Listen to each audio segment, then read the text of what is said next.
Roger Senior in that position. I think you mentioned that Mr. Woodruff, your testimony was that he was behind you. Was, yes, sir. Did he say anything to you at that point? He asked me if everything was okay, and I told him no, I can't. I started to get sick. My stomach started turning on me, so I had to back up. Cause I've never been in a position like that before in my life. I've always seen stuff like that on TV, and it just got to my stomach. And then when he saw you were reacting, did he say anything to you at that time? I told him that they needed help, and he handed me the cell phone, and he looked at me and said that if he goes to jail, he is going to kill who put him in jail. And he looked at me and he said, if you send me to jail, I'll kill you and your kids. And I got scared for my life and my kids' life. And like, these past 3 years has been rough. Based on that statement, what did you do after that statement was made to you? What did you do? I didn't do anything. Ryan went and put a cover over his body. That's where the brown blanket came from. And I walked around to the room, the blue room, and was looking through my stuff. Because he was telling me to go ahead and clean up and pack, because we had to leave. And that's what I was doing. I was putting my stuff in my bag, all my personal stuff that was laying on the bed in my bag. What was the defendant doing during that period of time? He was cleaning himself. When you say cleaning, give us more detail on that. He was wiping down things, like doorknobs, appliances, anything that would have a fingerprint on it. When you say wiping down, can you describe that in more detail? What was he using to do that? A dark colored rag. And he told me in the room, because I was putting stuff in my room, or not in my room, but in the blue room. Our laundry was in duffel bags in the closet. And he brought a trash bag in and told me to clean off the bedside table, because it had ashes in an ashtray and cigarette butts. And we had Powerade bottles that had cigarette butts in it. So I did what he wanted me to do. I mean, you were actively cleaning up, though, and you were cleaning up the scene. Is that right? Yes, sir. I was helping. Did you, at some point in time, place things in a plastic garbage bag? I did, because he brought it into the room. And did you put items from the scene into that garbage bag? The ashtray, I dumped the ashtray in the room, and I dumped put the Powerade bottles with the ashtray, the Powerade bottle with the cigarette butts and ashes in it into the bag also. Did you make any effort to call the police at that point in time, or call for help during that period of time? He had the only phone between us. And every time I would get on the phone, he'd be right there asking, who am I calling? What am I doing? What's your testimony concerning Mr. Woodruff's demeanor throughout this whole? He was acting real weird. What does that mean? He was off, like he was all calm and collective, and I was the one freaking out. I was scared, and with things going on between me and him, it was just... Let's not talk about things going on that aren't relevant for... Right, yes, sir. Right. So during the period of time,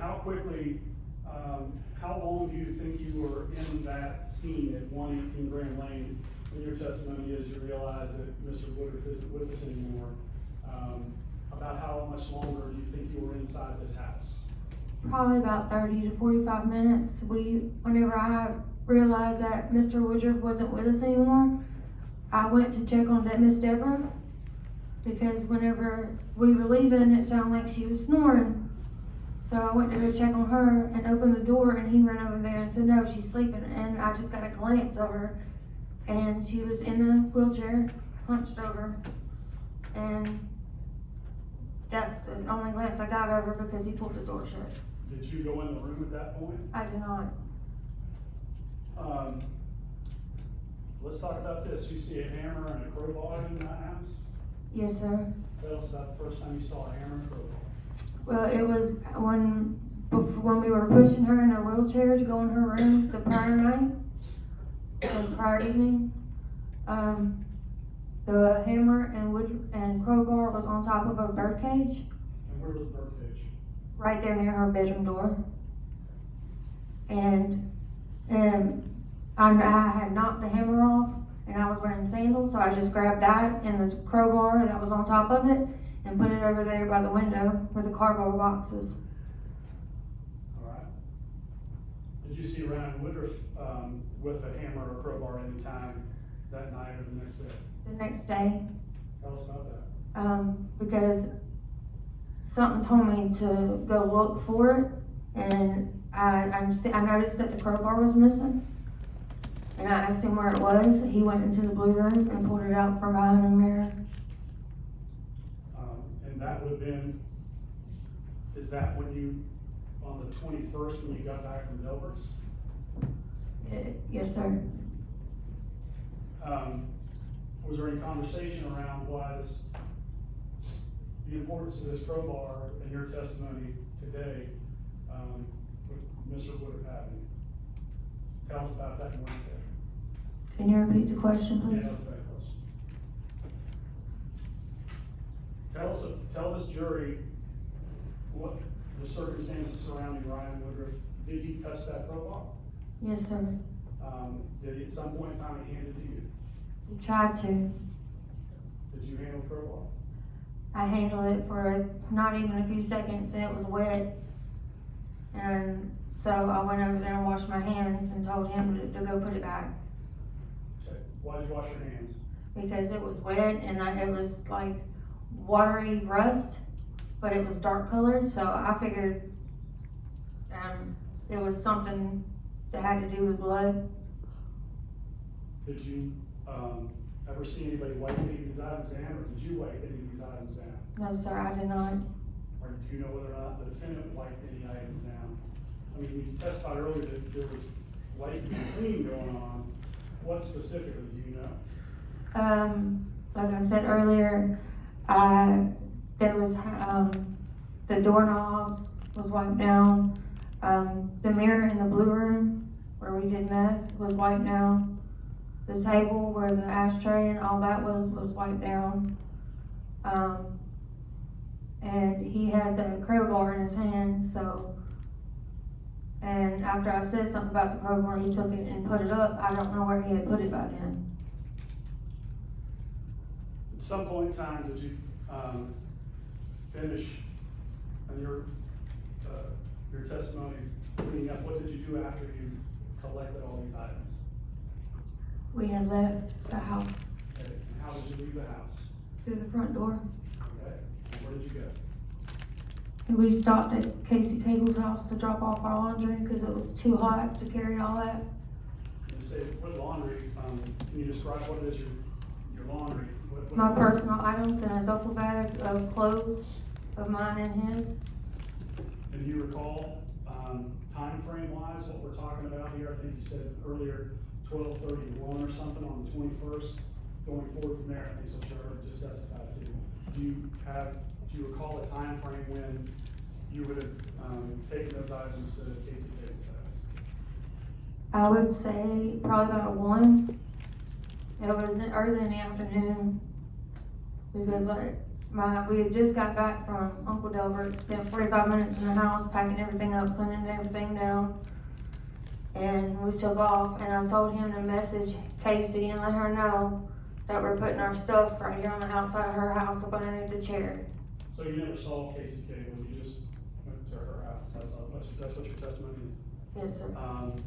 And did you say that there was a text message or something? Tell us about that. Yes, sir. He had texted her, Ryan had texted her and said that our belongings were up underneath the chair And we had waited around for like 20 minutes for her to respond. She never responded, so we had left with the trash bag. He had a trash bag, and we had left and went across the road through the mobile homes into the woods. Why did you go that way? That's the way he was going, so I followed him. Okay. Did you guys have, you said you dropped bags in laundry, personal items, is that right? Yes, sir. Did you have anything else with you that you had taken from the house? Jewelry probably, because when we was cleaning up, he was going through a lot of stuff while I was finishing cleaning. At some point in time, did you dispose of anything else in the woods? The trash bag. Tell us about it. We got to the end of where the lane was, used to be a piece of road or something that was in there, or in the woods. It was like a pull-up driveway. He threw the trash bag over and looked, and it looked like a fire burning pile anyway. And he was gonna burn it, and I told him not to burn it. And he didn't argue with me, so we ended up going about our way. So your destination was Granny's house? So. Yes, sir.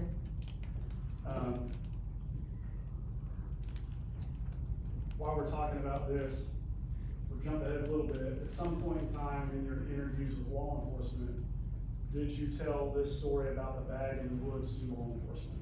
I did. And at some point in time, did you offer to take law enforcement to that location? I did. And did you take law enforcement to the location that you're testifying to that this bag was found? Yes, sir. Now, I think you testified earlier about cleaning things up in the house, right? Do you recall what items that you put, or your testimony is that Mr. Woodruff put in that bag? Do you recall? Yes, sir. What things you put in the bag? The things that I had put in the bag was, I emptied the ashtray that was off the bedside table, and I put the Powerade and the Gatorade bottles in the bag. And he grabbed a couple shirts and a red jacket and put it in the bag. And he also had insurance papers. Do you recall what the nature of those insurance papers were? I'm not too sure, but it had Deborah's name on it. Okay. Miss Deborah. Do you recognize that at all? Yes, sir, that's the insurance papers. Can you read what's on the face of that insurance paperwork? Deborah J. Goins, Is that an address on there? 118 Grand Lane, Georgetown, South Carolina. Last time we moved states 32 in evidence. Any objection? Hang on. State's exhibit 32, admitted in evidence without objection. It's unpublished as well, Your Honor, it's also 32. So I think you're up to the point where you talk about going through the woods to come full circle, I believe, heading to Charles and Faye's house, I believe is your testimony, is that right? Yes, sir. Tell us about what happens after that. We arrived and it was starting to get dark. And me and Ryan got into it. So I was smoking a cigarette outside, and I noticed Ryan's phone was going off, but he kept ignoring it. That's when Mama Irene pulled up, and she had brought me my antibiotics for my mouth. And Ryan jumped up over on Percy's side, which is Irene's husband. And Mama was trying to get me to come back with her to the house, because she knew that something was wrong and I wouldn't do it. In what location are you when this is going on? In Miss Faye's yard. In this stage yard. I'll just kind of, are you allowed to stay in Miss Faye's house now? Or you tell us about where you're going to stay now that you're leaving 118 Grand Lane? We were going to stay back to Miss Faye's house, but like I said, we got in an argument, and she couldn't deal with it no more. So she asked us to leave that night, but since it was getting dark, she said that we could leave the next day, the next morning. So you're asked to leave, By Mr. Charlie. just make sure it's clear, you were asked to leave the Meadow Lane location that you went back to after jumping the bag in the woods, is that right? Yes, sir. Testimony, this was your testimony? And that would have been the night of the 21st into the 22nd, is that right? Yes, sir. Okay. And at some point in time, did Charles and Faye realize that you guys were in the house that night, the 21st into the 22nd? Yes, sir, because me and, Ryan got into it and I went off for a walk. And I had my old cell phone, it was off and I only use it through Wi-Fi. And I was gonna go call my mom. And he was literally like right there foot for foot with me. And we ended up seeing his grandparents ride by and they were going pretty fast. And we found out that his sister Haley was having contractions because she was pregnant. But we ended up going back to the house and the front door was locked, but he had an entrance in the back window where the bedroom we laid in. So that's when he got through and came and unlocked the door for me to go in. At some point in time, did Charles and Faye come home from? It was later on that night. Okay. It was dark out, clearly. Yes, sir. Going into the next day, were they very happy about you being in that house? No, sir. Tell us about that. It was more of him. Miss Faye is a sweet woman. She really is. But Mr. Charlie, I don't think he likes his grandson very much. Your testimony is that you see a dead body in the house and then you get cleaned up and get out of there. Are you upset? Yeah, I was very upset because I was scared for my life. Like he could have turned on me at any moment. Let's go back to Charles and Faye's house. And you and Ryan are in the house. They come home and you testified earlier that it's very apparent that they're not happy about you being in that house. You need to go somewhere else. Tell us from there. Okay, we went, like I said, we went to Miss Missy's house. And we got in an argument, so Miss Faye told me to get back in the vehicle and that Ryan was able to stay there, but I wasn't. Okay. And we were gonna leave, but Ryan went ahead and got in the car with us and he said if I couldn't stay, he wasn't staying. Okay. And then we left there, went to Mr. Chuck's house, and that's when we pulled all our baggage out. Well, actually, Mr. Charlie is the one who kind of started it, opened the back of the van and pulled our bags out, and I grabbed them and I put them over to the side at Mr. Chuck's house, and they ended up in the back of his truck. And we were talking, well, it was more of Ryan and his dad talking about where we was going after that. And he said, well, we're gonna try your mom one more time. So that's where we went and ended up. After we had stopped by and got, they call it re-up, which is getting more drugs. Ended up getting a blunt and we smoked it, and I had half a blunt in my hand when we arrived at Miss Missy's house. And I was trying to stay clear of her because she don't like me, and I didn't quite understand why, because I'm not a bad person.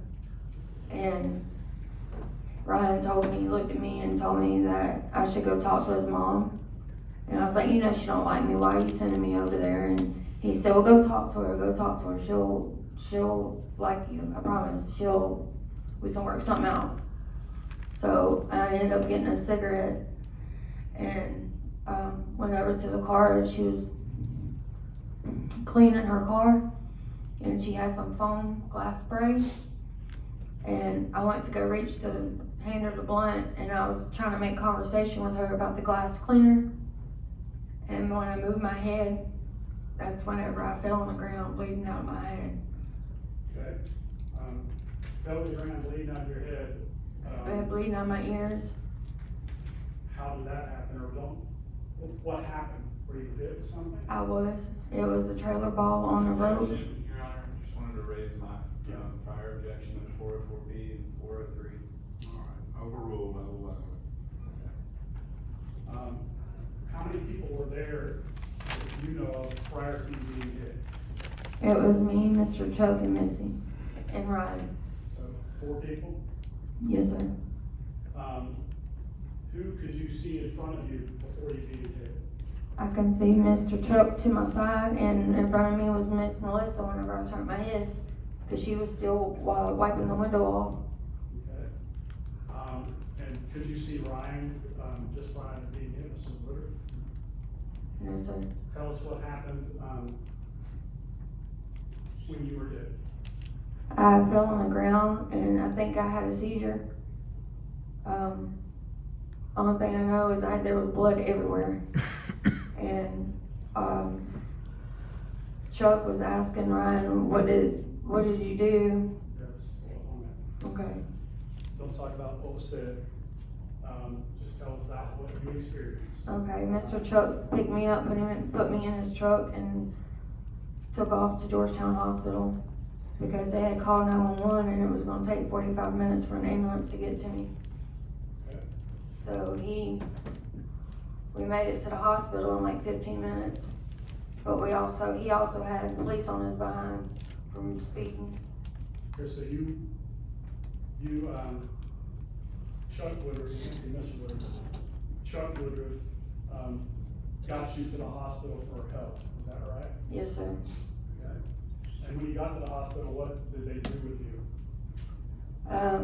They ended up putting me in a medically reduced coma because every time somebody touched me, my head would hurt, and they were all over me, taking my clothes off, cutting my clothes off, and all that. And then they finally gave me some medicine, and next thing I knew, I woke up and I was in Grand Strand. Do you know how you got from Georgetown Memorial to Grand Strand? They HVAC'd me. What's HVAC mean? Helicopter. To Grand Strand? Yes, sir. At some point in time, did you, come out of a coma or wherever you were? Yes, sir. They pulled me out of it. Okay.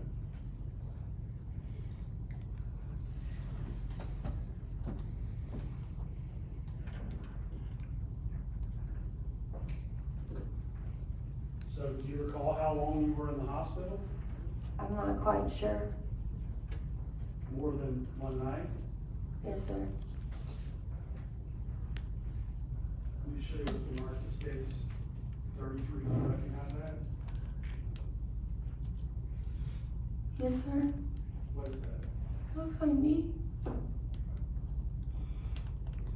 That picture you in the hospital? Yes, sir.